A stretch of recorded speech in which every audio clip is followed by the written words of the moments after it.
there's a good chance that she might not, but she has said she wants to do something by the end of the year. Stabenow has and she does seem to support, and this was also what Ann said, that Amy's position is supporting preemption, so stopping states from being able to pass their own laws. And that to me is the wrong approach at this time with this issue.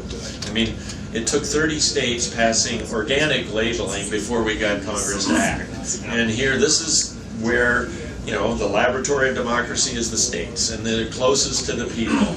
And we've already got 4 states that have passed laws. And then, like Minnesota has passed this law requiring an EIS before GMO wild rice could be developed. And that was a huge, you know, controversy and compromise back when that happened. That would be thrown out the door with the Pompeo, the way it's written. And I don't think Amy wants to be seen as the senator who basically betrayed the tribes, you know, on this. So I think it's more than just labeling. It's a huge issue. It needs to be done in a thoughtful manner, and let states take the lead. And then, you know, eventually Congress will follow. But we need to come up with the, you know, rest of the world. 64 other countries already require labeling. Our food companies like General Mills already sell into all those markets. Yep. You know, they can sell us the same food they're selling the rest of the world. Yep. You know, and we're not talking skull and crossbones. Just honest information, and then let the consumer decide. Let the free market function. Because right now it can't. It's all hidden, and it just creates more suspicion about the technology. I mean, I work in the organic sector. We're proud of what we do. We're proud to label, and so should the biotech.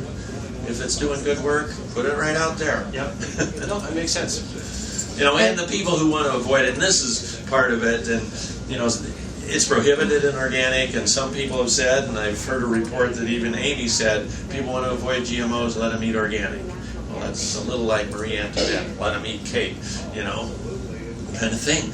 Organic is more expensive, is not readily available, and people shouldn't be forced that that's their only choice. They should just have clear information, and then they can choose. Sure. I don't know. I just think that this is an issue that needs to move forward. Let the states take their actions. Right, take the lead.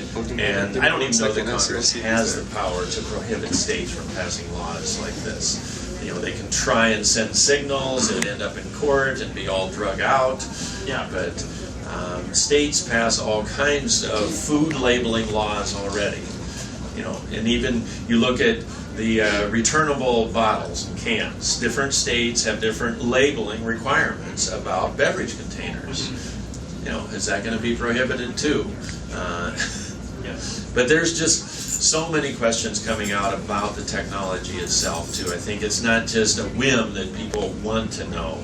There's real science about, you know, higher levels of pesticide residues in these foods, about impacts on the environment, you know, contaminating water, and also impacting soil organisms and monarch butterflies. I mean, there's lots of reasons. And then with this salmon now coming out, you know, it's like that's going to hurt all salmon producers, both wild harvest and farm salmon, that now people will see salmon and they'll think GMO right away, unless it's clearly labeled.